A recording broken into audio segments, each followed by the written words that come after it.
controversial theories, investigated now on BBC 4.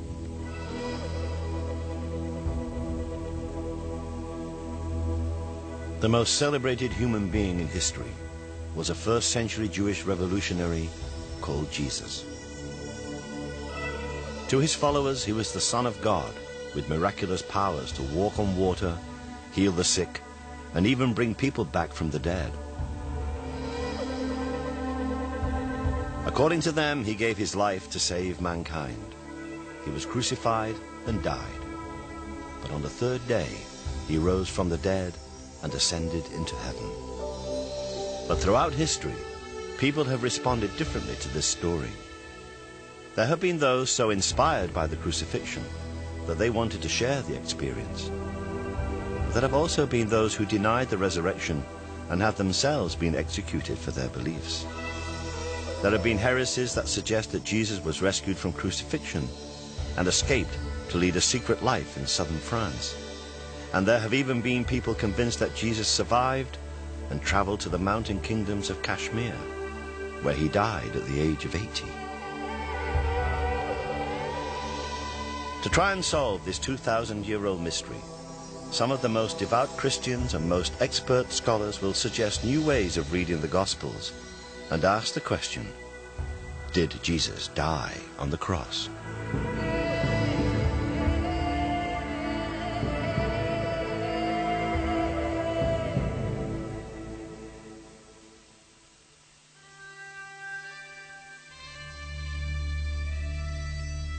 Jesus Christ was executed because he was a fundamentalist Jewish agitator in a country only precariously occupied by the Roman Empire. But he inspired a religion that has spread across the whole globe. He did this partly through his teaching and through his life and death. But most of all, he became the inspiration for millions because his followers believed that he had risen from the dead. Christianity is based upon the resurrection of Christ and upon the concept of the gospel truth. To question one is to question the other. Throughout history, the Church has treated these questions as heresy and persecuted those who asked them.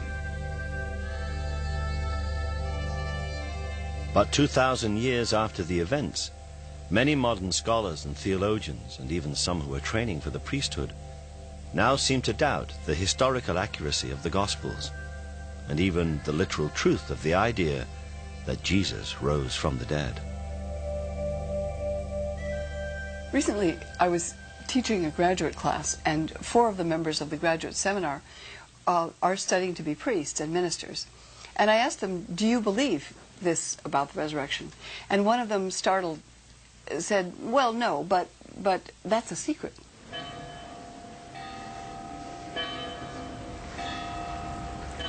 The reality is, if you go into any theological college, any seminary, that's been the view for years. I mean, no one would have any problem with that. And again, it comes down to this rather patronising belief that ordinary folk out there have to believe that Noah's Ark existed, and have to believe that Mary was a virgin, and have to believe all this gumph, because somehow they can't be trusted to know that it's a bit more complicated than that. I've never been able to find a real dichotomy myself between being a good historian and a good theologian, or a good historian and a Christian, to put it very bluntly. I do not believe that gods and goddesses or anyone ever comes down from heaven and produces divine babies. I don't believe it actually happens. Nor do I think that Jesus, in a literal sense, went up to heaven to take his place at the right hand of God. But how has it happened that so many Christian theologians have managed to interpret the Bible in ways that would once have been seen as heretical? The most obvious reasons can actually be found in the original text themselves, in the 4 Gospels. I think all the Gospel stories or the Gospel accounts, that they're something that's handed to us from childhood, really. So as we're sitting in our primary schools, we're told that it was Matthew, Mark, Luke and John, and they were 4 apostles, and Jesus did this and Jesus did that, and we see the pictures. And to a certain extent, we're not encouraged to question beyond that. It's presented as a narrative. It's presented as a storyline that actually happened. And I think for a lot of people, their belief never goes further than that. They simply remember these stories, and that's what happened.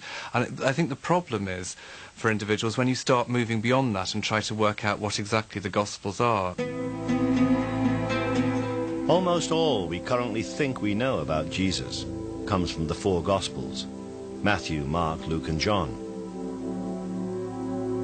Even if they were the authors, Matthew and John were the only evangelists who were members of the 12 disciples, and therefore could have been witnesses to the events. Luke was a physician and a companion of St. Paul, and Mark was an interpreter who probably worked with St. Peter in Rome, and some say he may even have been St. Peter's son. These four Gospels were all apparently written between 40 and 100 years after the crucifixion. And the fact is that although we know them by those four names, modern biblical scholars cannot be absolutely sure who really wrote them. Originally, all these Gospels circulated anonymously. There were no names attached to them until almost 200. And the Christian theologian who came up with the idea of having a New Testament was roundly condemned as a heretic. I mean, I grew up Catholic, and we were always told not to read the Bible. It was dangerous. The priest would tell us what the Bible said. So we begin our Mass by thinking of the times when we've been unfaithful to the Lord, and we ask for his forgiveness. The reason that the priest would tell us what the Bible said is that the original texts are full of inconsistencies. Jesus said to them, "How many loaves have you?" 7, they said, "and a few small fish." For example, did Jesus feed 5,000 people with 5 loaves and 2 fishes, or 4,000 people with 7 loaves and a few small fish?